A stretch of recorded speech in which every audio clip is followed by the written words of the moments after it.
মমতা বন্দ্যোপাধ্যায় ভয় থেকে বা আশঙ্কা থেকে বারবার বার্তা দিয়েছেন নিজেদের মধ্যে লড়াই করবেন না, দ্বন্দ্ব করবেন না, কিন্তু কে থোড়াই কেয়ার করে। শতাব্দী রায়ের গাড়িতে জুতোর বাড়ি কিন্তু তৃণমূল কর্মীরাই মারছেন।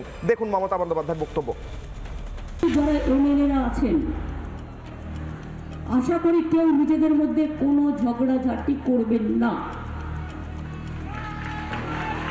যে যে ঝগড়াঝাটি করবেন তাকে আমি পার্টিতে স্থান দেব না। তো যুবককে প্রায়োরিটি দিয়ে নিয়ে আসতে হবে, কিন্তু সিনিয়র লিডারদের যোগ্য মর্যাদা দিতে হবে। সিনিয়র লিডারদের যোগ্য মর্যাদা দিতে হবে, এটা আমি বারবার বলছি।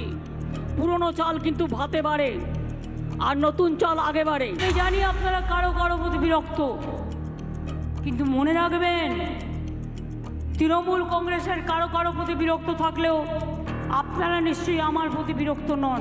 ভালো কাজ করছেন তাদের পদোন্নতি করব আমরা, কিন্তু যারা কাজ করেন না, শুধু ভাষণ দেন আর বিবৃতি দেন আর শুধু পার্টিকে সমালোচনা করেন, বিজেপিকে লড়াই করেন না, মানুষের পাশে থাকেন না, তাদের জন্য আমার কোনো দয়া মায়া নেই। মমতা বন্দ্যোপাধ্যায় তো বললেন যারা পার্টিকে সমালোচনা করে, যারা দলের মধ্যে কোন্দল করে, অনেক কথা বললেন। থোড়াই কেয়ার, কেউ কেয়ার করছেন না, তৃণমূল কেয়ার করছে না। কারণ কি? কারণ জানেন তারা হেরে যাবেন। প্রশ্ন, কোয়েশ্চেন মার্ক। অগ্নিবাণ 2, কিশলার অগ্নিবাণের দ্বিতীয় অগ্নিবাণ, দ্বিতীয় প্রশ্ন। আজকে যেখান থেকে ডিবেটের দ্বিতীয় ভাগে যাব, কিশলার অগ্নিবাণের দ্বিতীয় প্রশ্ন। গোষ্ঠীদ্বন্দ্বের তৃণমূলে 26-এর লড়াই কি ঘরেই? আসলে বিজেপি এবং অন্যান্য দলের বিরুদ্ধে লড়বেন কি? আগে তৃণমূল ভার্সেস তৃণমূল লড়াইটা হয়ে যাক, এবং সেই লড়াইতেই কি হারছে তৃণমূল? আসবো, শারদাবাবু হাত তুলছেন, বলুন।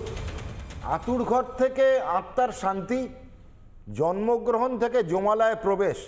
যে কোনো কার্ড চান, নিকটবর্তী তৃণমূল অফিসে চলে যান, পেয়ে যাবেন। বিনা পয়সা নয়, কাটমানি দিতে হবে। অভিক, বিরূপাক্ষ, দুটো নাম সবারই পরিচিত ছিল অভয়াকাণ্ডের সময়। অভিক, বিরূপাক্ষ ট্রেনিং সেন্টার কোথায় জানেন? স্বাস্থ্য ভবন। তার মন্ত্রী হচ্ছে স্বাস্থ্যমন্ত্রী এবং নবান্ন। তার মুখ্যমন্ত্রী হচ্ছে মমতা বন্দ্যোপাধ্যায়।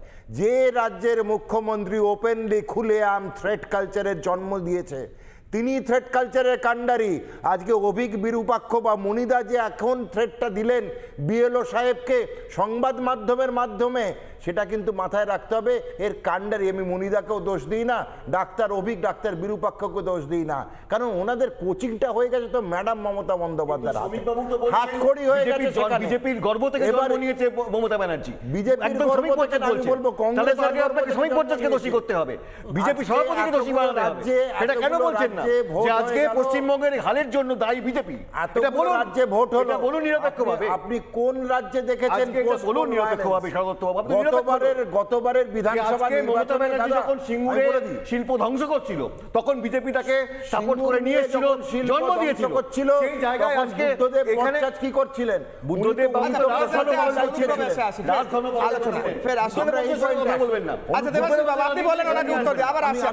আমি বলছি যে আপনাকে এটা বলতে হবে, আপনার বিজেপি দায়ী, এটা বলতে হবে। একটা কমেন্ট করলেন, ওনাকে শেষ করতে দিন। হ্যাঁ, তারপর আসি আবার আপনার কাছে। বলুন, শেষ করুন স্যার। সাদাকে সাদা বলেন। ওকে, সুতরাং আরেকটা হচ্ছে বিএসএফ। বিএসএফ তো জন্মগ্রহণ করেনি 2011 সালে। বিএসএফ তো তার আগেও ছিল। মমতা বন্দ্যোপাধ্যায় রাজনীতি 2011-তে শুরু করেননি। মমতা বন্দ্যোপাধ্যায় আগেও রাজনীতি করেছেন, সাংসদ থামিয়েছেন, কান্নাকাটি করেছেন, কাগজ ছিঁড়েছেন। এককালে মমতা বন্দ্যোপাধ্যায় সংসদ বন্ধ করেছিলেন কেন জানেন? এই অনুপ্রবেশকারীদের হটানোর চাহিদায়। ঠিক সেই প্রতিবাদ আজকে কোথায় গেল? স্পিকারের মুখে কাগজ ছুঁড়ে মারা। এক্স্যাক্টলি, আজকে উনি প্রতিবাদী হয়ে গেছেন।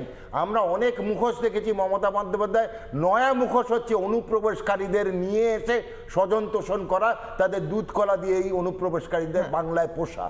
নানা ধরনের কন্টেন্ট দেখার জন্য লাইক করুন, শেয়ার করুন আমাদের ফেসবুক পেজ, সাবস্ক্রাইব করুন আমাদের ইউটিউব চ্যানেল। পাশাপাশি অন্যান্য ব্রেকিং নিউজের জন্য অবশ্যই চোখ রাখুন রিপাবলিক বাংলায়।